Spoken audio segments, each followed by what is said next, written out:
esta tertulia de miércoles 24 de noviembre de 2021 con Oscar Sarlo, Valentina Perrota, Agustín Iturralde y Heber Gato. Vamos al segundo tema de la agenda de hoy.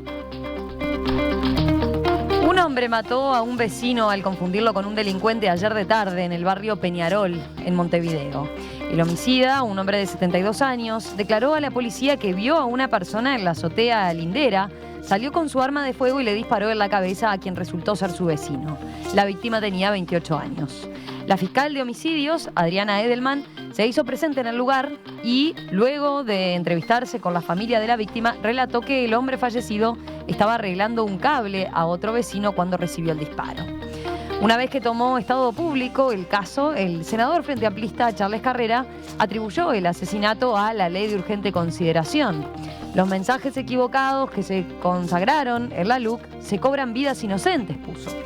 La convivencia en jaque a partir del miedo y la desconfianza, continuó diciendo. Bueno, ¿quién quiere empezar en este asunto, en este tema? Valentina, dale. Dale. Bueno, en primer lugar, creo que es un hecho muy lamentable que sucedió ayer y que conjuga dos fenómenos para mí súper peligrosos. Uno es esta sensación, este miedo al otro permanente, la sospecha permanente sobre el otro, sobre el distinto, sobre el pobre como enemigo, el otro como enemigo. Esto yo no lo asocio con la LUC, digamos, me parece que es bastante apresurado hacer esa asociación. Estos hechos ya sucedían. Hace casi 3 años, en febrero del 19, se mató a un joven, a Plef, que fue un joven que estaba sentado en un murito, que le sacó una foto a su grafiti y luego fue asesinado de un balazo en la cabeza, crimen que todavía no está resuelto.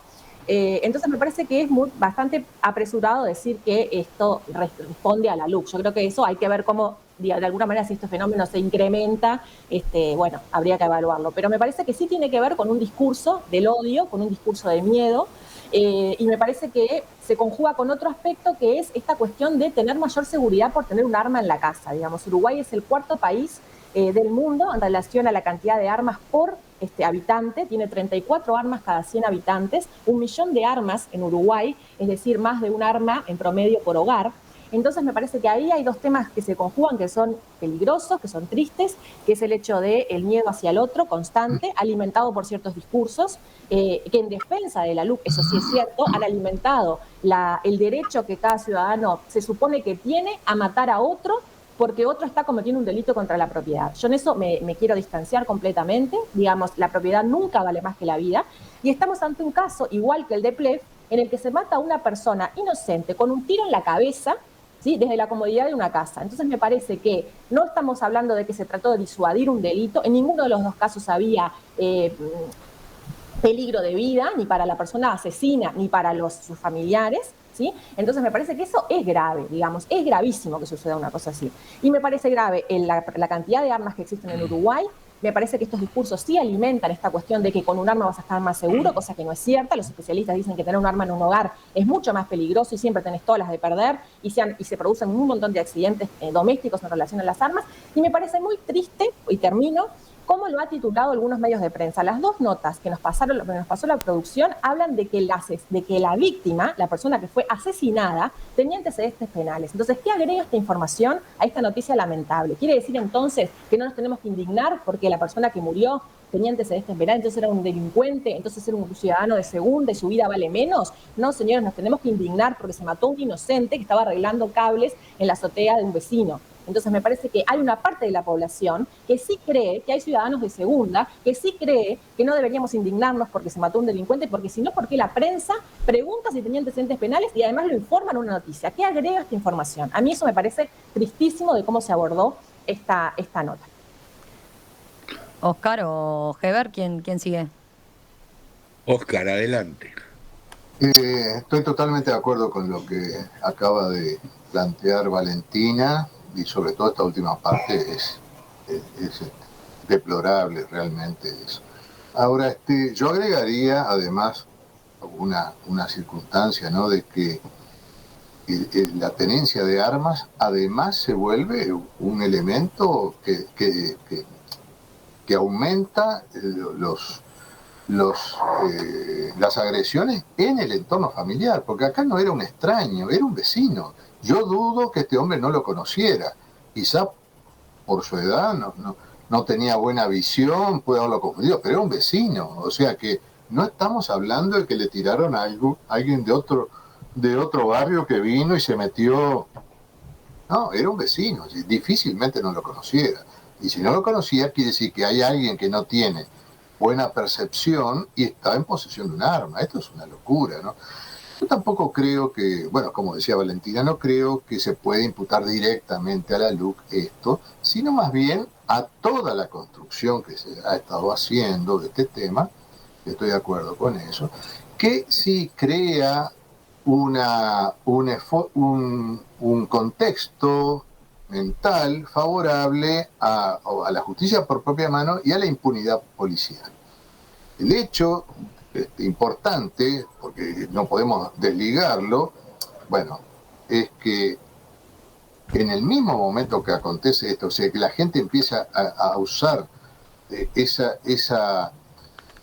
ese odio que se ha generado social por réditos políticos nada más, porque no resuelve nada, al mismo tiempo se está tapando o se tapa sin intencionalidad, pero se está emparejando o contrastando con el brote de corrupción policial, con lo cual realmente entramos en un callejón sin salida con esto, porque, a ver, yo ya lo he dicho otras veces, nosotros precisamos para resolver el problema de la seguridad, precisamos un gran consenso nacional. No se pueden resolver estos problemas, hay que buscar los modelos de cómo el país ha resuelto algunos problemas. Siempre pongo el ejemplo de cómo se resolvió el problema de la inflación en el Uruguay. Bueno, hubo que ponerse de acuerdo todos, sin decirlo muy explícitamente, no hubo un cónclave, pero empezamos a poner de acuerdo que había que mantener una política donde las finanzas públicas tienen un valor, que hay que manejarlas seriamente, y de un día para el otro apareció la estabilidad monetaria. Y ya si pasamos del 10%, nos preocupamos. Entonces la inflación nunca pasará de un 5, un 6, un 7, y ahí andamos. Cuando llegamos a tener 300% de inflación, bueno, ¿cómo se bajó esa pandemia financiera? Bueno, por un consenso de todos, que entendimos que las finanzas no son cualquier cosa. Y bueno, un día tendremos que entender que la seguridad pública no se maneja con políticas de odio, ni decir yo vengo a cambiar todo, voy a sacar a todos los jefes policiales y voy a poner los míos, y voy a traerlos de afuera y los voy a poner del retiro y los voy a llevar otra vez. No, eso no sirve. Acá tenemos que ponernos todos de acuerdo para resolver el problema de la seguridad y dar un mensaje de que hay que retirar las armas del uso privado, porque esto no es no es el lejano oeste, ¿no? Y entonces, bueno, ahí nos podremos empezar a entender. Yo ya lo dije en otra tertulia, el riesgo de la apuesta fuerte electoral que hizo el gobierno con esto es una de las cuestiones que puede alterar un día los resultados y puede volverle como un boomerang, es que ya están subiendo las cifras y la están manipulando con algunas tretas de registro y todo lo demás, pero ya saltó los femicidios, por ejemplo, que tiene que ver con esto que decía Valentina, o sea, las armas en poder de gente que tiene conflictos familiares, los femicidios subieron a más del doble en el último trimestre. Esto es brutal. Y entonces, digo, más del doble porque hay un doble registro, ¿no? La Fiscalía lleva un registro, la Policía lleva otro, pero en cualquier manera es dramático el aumento. Y están aumentando algunos delitos y los homicidios también están aumentando. Hoy mismo se registran 3 nuevos homicidios. Lo único que está demostrando estas estadísticas es que hay un gran privilegiado, que son los que lo único que están viviendo más seguridad, es el ganado, porque el abigeato bajó drásticamente. Qué disparate. Pero están cuidando más el ganado que a las personas. Qué disparate lo que está diciendo Oscar, es un disparate lo que está diciendo. Perdón que interrumpa, Oscar, pero todos los datos que hay de cifras que han salido hasta ahora, no noticias de prensa sueltas, crónica roja de mataron a 3 ayer, las cifras acumuladas de homicidios, que otros delitos se puede hablar de sus registros. subregistros de homicidios realmente sería una cosa, no sé dónde están poniendo los muertos, ¿no? Las cifras en el mundo se comparan homicidios porque es lo que es muy difícil de subregistrar, a diferencia de otros delitos. Bajaron consistentemente entre 2020 y 2021. ¿Puede haber ahora una suba sobre el fin de año, sobre todos los fin de años? Vamos a ver cómo terminan las cifras. No, pero Agustín, te puedo aclarar porque bueno, dale, capaz que como una exageración mía. No, hay un dato, y es que se pidió un pedido de acceso a la información pública y por ejemplo, la Fiscalía informó que hay 219 homicidios cuando el Ministerio del Interior registra 214. Vos me dirás, son 5 nada más. Bueno, pero hay una diferencia en cómo se están contabilizando los homicidios. Todos los años. Después, sobre los datos de femicidio, ahí no hay duda. Eso están. Hubo en los últimos meses, en el último año hubo 12, en el año anterior, y hoy, a noviembre, ya llevamos, según el Ministerio del Interior, 17. Y quedan como 12 más por aclarar. Porque ahí hay un problema con cómo, por ejemplo, el Ministerio del Interior dice que si se suicida el femicida, no se registra como femicidio. Mirá, porque dice que entonces no hay aquí de imputarle el femicidio. Claro. Bueno, pero esto es, Yo creo que lo que estás haciendo no es una buena forma de ver las cifras, creo que no es una buena forma de ver las cifras. Pueden haber datos sueltos de algunos delitos como muy importantes como el femicidio, la verdad no sé cómo la evolución en los últimos meses, no tengo datos para contrastar con lo que estás diciendo, me llama mucho la atención, pero los datos agregados por semestre de homicidios que se cuentan bien, eso es lo que seguro se cuenta bien, más allá de alguno que cuenta como todos los años pasa, que en febrero o marzo se agrega, se suman marginalmente, pero el grueso se cuenta bien, bajó mucho en 2020 y volvió a bajar en 2021 menos, pero estaba bajando. Déjame terminar a mí ahora. Déjame terminar a mí. Perdón, Valentina, no estoy escuchando. ¿Puedo hablar yo? Sí. Dale. Creo que estamos ante un hecho lamentable, claramente es un hecho tristísimo, que habla de un fracaso como sociedad. Comparto toda la primera parte de lo que dijo Valentina, 100%. Me parece también un disparate tirarle la actividad del senador Carrera, tirar el muerto a la LUC. Creo que es una forma de hacer política espantosa. Me parece que falta introducir de lo que decían Valentina y Oscar, que yo comparto que hay un tema de ambiente que no es sano, de violencia, desconfianza, pero también hay datos duros, de que Uruguay es un país muy violento y este clima no solo lo genera la prensa, los discursos, que siempre me parece que vamos a esas cosas. También lo generan los datos de que Uruguay o Montevideo en particular, es una ciudad con muchísimos homicidios y tenemos barrios de Montevideo con tasas de homicidios centroamericanas. Y eso también genera esto. Parece que solo lo generan los discursos. No, también lo generan la vida, los datos, lo que enfrenta a la gente todos los días, que eso es parte de esto. Y después una cosa de lo que decía Oscar que me pareció interesante, de cómo los consensos han solucionado los problemas, y el caso de la inflación. Muchas veces los consensos vienen después, y el ejemplo de Oscar es perfecto para esto. Cuando la inflación baja y empieza a bajar a principios de los 90, con una política que implicó una prudencia fiscal, una baja del déficit fiscal, muchas cosas que fueron muy impopulares y nada consensuales al principio, que fueron muy conflictivas. El consenso, cuando las políticas empiezan a tener éxito, viene el consenso. Y también esto pasa con políticas que aplicó el Frente Amplio en su primer gobierno, que no tenían consenso al principio, que las criticaron y hoy nadie las cuestiona. Los grandes logros de la ciudad uruguaya en los últimos 35 años creo que han sido consensos después que tuvieron éxito fueron consensos. Entonces, yo desconfío un poquito de eso de que los grandes problemas tenemos que sentarnos todos. Ojalá nos podamos sentar todos en una mesa y ponernos de acuerdo. Pero el que le toca gobernar tiene que buscar soluciones, llevar adelante soluciones, y muchas veces creo que lo que hemos traído historia es que el consenso ha venido después cuando han tenido éxito. Lo dije, ¿no? Dije que no estaba explícitamente acordado. Vino por las buenas gestiones que se fueron dando en materia, la pulcritud financiera, y acá también. Si tuviéramos una buena gestión policial, nadie la va a cambiar. Pero al principio esa buena gestión de la que hablabas era quizá neoliberalismo. Era neoliberalismo, esa buena gestión financiera. Tener déficit fiscal bajo era neoliberalismo al principio de los 90. Y luego fue un consenso.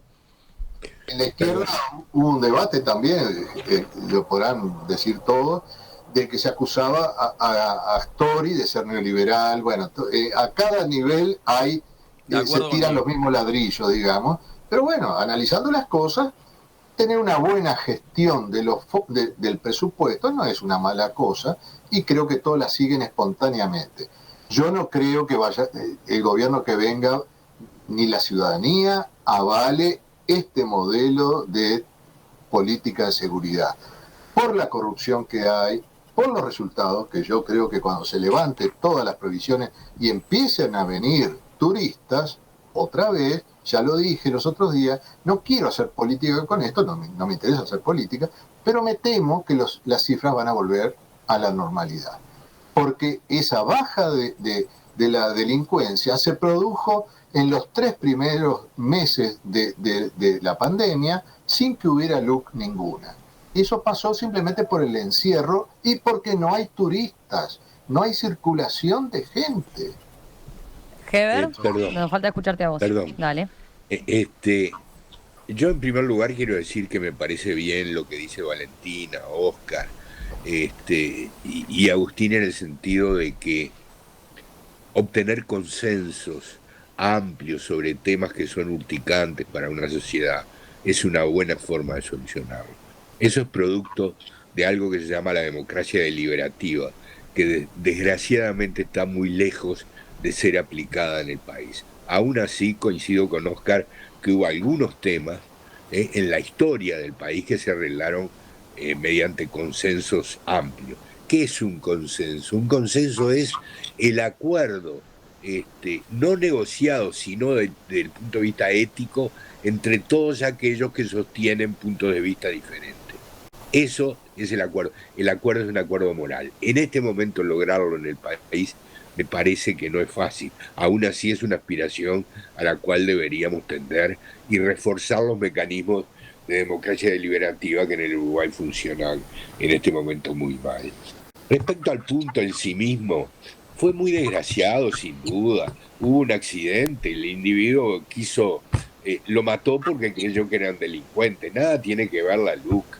Y yo, respecto a esos lugares comunes, de que hay un relato en la sociedad capitalista que lleva a que la vida humana no valga nada, a que se mate a los delincuentes, yo quisiera moderarlos esos discursos.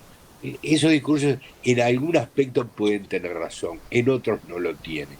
En el siglo XIX la violencia social era 4 veces mayor que en el siglo XX. Y entonces, ¿de qué me dicen? De que aumentó el discurso y en razón del discurso, ¿verdad?, los delitos aumentaron. Eso es un mito.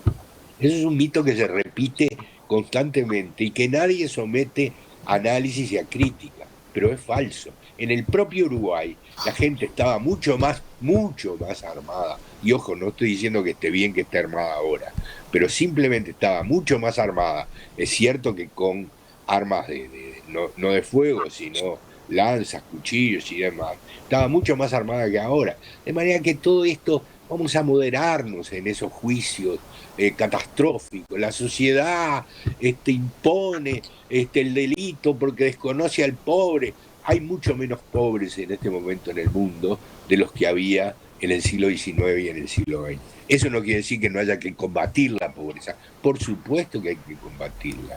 Para eso existen los mecanismos, ¿verdad?, de reforma social que permiten ir poco a poco cambiando esas condiciones. De manera que yo, respecto a esto, lo que importa es, primero, el senador Carreras lo que hizo fue lanzar un exabrupto. Decir que la LUC es la responsable, me parece que es una barbaridad. Segundo, decir que este gobierno ha creado un discurso punitivo que tiende a considerar al pobre, al otro, al diferente como objeto del delito, me parece una exageración que no supera los límites. La LUC cambió 4 o 5 pequeñeces de las leyes anteriores. Vamos a entendernos. No le dijo a los militares tírenle a cualquier delincuente que quiera. Les dijo, señores, en materia de legítima defensa vamos a ampliar un poquito el radio. Segundo, vamos a considerar que la policía tiene una presunción a su favor en el sentido de que no actúa delictivamente cuando ejerce acción. Pero también somete todos esos delitos a la proporcionalidad y a la razonabilidad. De modo que decir que este gobierno en 1 año y medio instaló en esta sociedad un discurso punitivista que está lesionando los resortes últimos de la sociedad, me parece que no es lo adecuado. Perdóname, A ver, Valentina y Oscar. Valentina, una sola acotación, porque no sé, me siento un poco aludido, pero nadie dice que la LUC directamente, pero hay un clima en torno a la LUC y a toda la promesa electoral. Estoy de acuerdo. Y dos eslogans que se manejaron: se terminó el recreo, como si acá hubiera habido un recreo para la delincuencia, y dicho por un militar, esto ya se sabe lo que significa. Se terminó el recreo. Esa fue la gran consigna de la coalición, o de uno de los líderes de la coalición. Y la otra es: hay orden de no aflojar. ¿Qué es lo que no hay que aflojar? Pero Oscar, Nadie aflojó nada acá. Oscar, ¿vos pensás que hay orden de no aflojar y el otro eslogan cambiaron el relato de la sociedad? Sí, yo creo que eso... Mirá las redes, Yo te diría lo siguiente: el 80% de los uruguayos no tienen ni idea de esos eslogans. No tienen ni idea de esos eslogans. Mirá las redes. No. Las redes no es la representación de la sociedad uruguaya. Pero este es un problema empírico. Este es un problema empírico y hay que resolverlo empíricamente, como te darás cuenta. Vale. Es decir, pero decir que las pequeñeces que en 1 año y medio, hay unas tonterías que dijo el gobierno y que dijo la oposición, crearon un relato que está modificando los resortes últimos de la psicología social, me parece que no es válido. Realmente me parece que no es válido. Valentina. Sí, yo quiero repetir que esto no es un accidente, esto es un asesinato y una persona no asesina por accidente. Acá hay una convicción de que esta persona tiene el derecho de dispararle en la nuca a un vecino que vio en la azotea de otro vecino porque eso no es cierto. Eso no es cierto. Pensó que estaba cometiendo un delito y entonces tiene el derecho a agarrar el arma y pegarle un tiro en la nuca. Pero eso entonces no es me parece cierto. que eso no es un accidente. A ver, hablen de a uno porque si no, no se escucha. Yo lo escuché atentamente y habló bastantes minutos. Yo querría saber qué le pasaría a Evergato si esa situación sucede con un familiar suyo, con un... Me sentiría muy mal. Entonces, ¿lo que llamaría de accidente o porque se trata de un barrio pobre o porque, por ejemplo, ayer en una discusión de dos vecinos se mató a un vecino que intervino en una discusión? Sucedió ayer también, en un barrio de la periferia o en un barrio que no forma parte de los que habitualmente seguro que ustedes recorren cotidianamente. Entonces, como eso sucede en otros barrios y no sucede a quienes nos rodean habitualmente, lo vemos como un accidente. A mí me parece tristísimo lo que sucedió ayer. Ningún ciudadano tiene el derecho a pegarle un tiro en la nuca a otro porque le parece que está cometiendo un delito. Tiene que llamar a la policía y no entiendo si la sociedad está más segura, hay menos delitos. ¿Por qué las personas se compran un arma y no tienen confianza en la policía para llamar a la policía cuando se presenta una sospecha de delito? Entonces, decime, Valentina. Después, quiero decir otra cosa. Respecto a los homicidios y los femicidios, hay que tener en cuenta la pandemia para analizar todo lo que sucede, no solo para lo que me conviene. Porque si a mí me conviene la pandemia para decir los femicidios era una cosa lógica que sucediera, que fueran a aumentar, porque son discursos del gobierno, era lógico porque, claro, la pandemia tuvo a la gente en la casa, entonces era lógico que sucediera, que hubiera mayores femicidios. Si me sirve la pandemia para decir esto era esperable, también me tiene que servir para explicar la baja de los homicidios en 2020. No puede ser que no forme parte de la pandemia de un análisis respecto a los homicidios. Entonces me parece que ahí hay que tener en cuenta esto. Los femicidios sí han aumentado, son alrededor de 25, 26, ¿sí? Y me parece que eso no tiene ninguna discusión tampoco, ¿eh? Pero Valentina... Entonces, creo que la pandemia tiene que servir para analizar seriamente y no lo que me sirve y lo que no me sirve. Y lo otro que quiero decir es que sí me parece que hay un discurso alentado por algunos legisladores, como el legislador Subía, que tiene esta intención de colocar a la propiedad y a la defensa, a lo que se llama legítima defensa, que yo no comparto que la legítima defensa tenga que ver con artículos de propiedad, como él señala, un auto, $7.000 para un examen médico, para medicamentos. No lo comparto. La propiedad nunca está por encima de la vida, nunca. Entonces me parece que no es la LUC, pero sí son discursos que alimentan la LUC. Y por supuesto esto no es nuevo, esto viene de la campaña del vivir sin miedo, de distintas propuestas que han hecho diferentes colectivos. No es de ahora, no es de hace un año y medio, pero sí es de hace varios años esta cuestión de que mejor comprate un arma porque está todo fuera de control y es un recreo. Valentina, Dale. ¿tú piensas que no hubo accidentes que terminaron en... Lo que dijiste es un disparate. Que tiene derecho a matar es un verdadero disparate que Por supuesto que no tiene derecho a matar y no es un accidente. Que una persona le pegue un tiro en la nuca a otro desde su casa no es un accidente. Pero ¿cómo Vos no lo va a ser calificaste como un accidente, no es un accidente, es un el individuo asesinato, es un homicidio. creyó que era un ladrón. Creyó que era un ladrón. Entonces es un homicidio. Es un homicidio. Es un homicidio, pero está Bueno, tipificado en el Código Penal. Pero no es un accidente, ¿verdad? no le pasa a Como cualquiera. un homicidio ultra intencional que tiene una rebaja enorme de la pena. No, Claramente. ultra intencional es si no lo quería matar. Y bueno, Pero si lo quería Le pegó matar, un tiro en la nuca, lo quería matar, ¿no? lo quería lo matar. quería matar, pero por una causa equivocada. Yo no lo estoy Sí. justificando. Sí. Vamos a entenderlo. No lo estoy No, está claro, Y a está ver, y claro. todavía no tenemos tampoco todos los elementos, ¿no? Porque cabe aclarar que claro. hoy la Pero yo fiscal me iba a pregunto, tomar las declaraciones, yo me entre otras pregunto, cosas, al hombre que disparó, ¿no? Durante los 15 años del gobierno del Frente Amplio, no hubo ningún accidente o ningún homicidio, te lo concedo, donde el asesino se haya equivocado en el objetivo y haya pero matado. por Por supuesto. supuesto que hubo. Pero Bueno. pensemos simplemente a aquel padre que mató a la hija porque entró de noche al jardín de la casa. Y entonces, ¿qué aporta citar este caso como un caso terrible? Valentina hablaba del contexto que se generó con esto.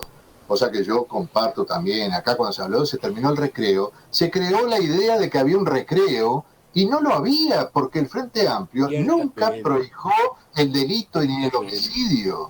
Eso es mentira también. Pero Yo quiero- No vamos a poder construir una política pública si no nos ponemos de acuerdo en los hechos. A ver, vamos a dejar hablar a Agustín, que no habló todavía en la segunda ronda, y tenemos que saltear los telegramas porque se nos Hoy, hizo tarde. hoy no hay telegramas, dale. No, a ver, dos o tres cosas, ¿no? Yo creo que lo que pasó es una desgracia, es una cosa que no está justificada, que es un homicidio, no sé en qué categoría, porque no soy abogado, y eso me parece que es claro. Me parece que acá la discusión, lo que yo no comparto con el planteo de Valentina y de Oscar, es pensar que acá hay una cosa nueva, y Valentina dijo, ¿por qué la gente se compra armas y está más segura? Uruguay ya era un país ultra mega armado en las administraciones anteriores. O sea, una conexión que no entendí por qué la pusiste. Y otra cosa dijo Valentina que no entiendo que viene. Dice, en los todo esto, las víctimas de este discurso están en los barrios periféricos. En los barrios periféricos están todas las víctimas. Tenemos la seccional 17 y la seccional 24 de Montevideo, tienen tasas de homicidios que podrían estar en Venezuela o en El Salvador. Y eso y pasa también todos en los las días, cárceles, y también en las eso es cárceles. lo que yo no entiendo cómo no forma parte de la explicación de Oscar y de Valentina de por qué hay este nivel de violencia, de por qué la gente se arma. No digo que la solución es armarse, pero que mucha gente en estos lugares cree que la solución es armarse, para mí la parte de la explicación básica es que hay muchísima violencia en esos barrios y la gente claramente no está sintiendo la protección del Estado. Y acá lo que tenemos, me parece, para mí lo que tendríamos que estar mirando es, bueno, cuando el Estado fracasa en dar una de las cosas básicas, de los cometidos básicos, que es brindar seguridad a las personas, como está fracasando en la ciudad de Montevideo, en Uruguay, pero en particular en algunas zonas de la ciudad de Montevideo, empiezan muchas personas a tomar la función en mano propia. Claramente, y eso no es deseable, eso está mal. Pero por favor, antes de mirar los discursos, que puede ser que hay que corregir discursos, los discursos no caen del cielo, la gente no es tan tonta. ¿Ustedes si creen que a la gente la manipulan y le dicen, viene su vida, que pega 3 gritos, que no conectan nada con la realidad, que viven todos los días, y la gente va y se compra un arma y sale a los tiros cuando se sube alguien al techo? La gente no es tan tonta. La gente se arma, puede ser que alguno de manija y que algún oportunista siempre hay, pero la gente se arma porque vive niveles de violencia en algunas zonas insoportables. Y eso es para mí la aplicación 1, antes que los discursos, que podemos conversar toda la tarde de los discursos.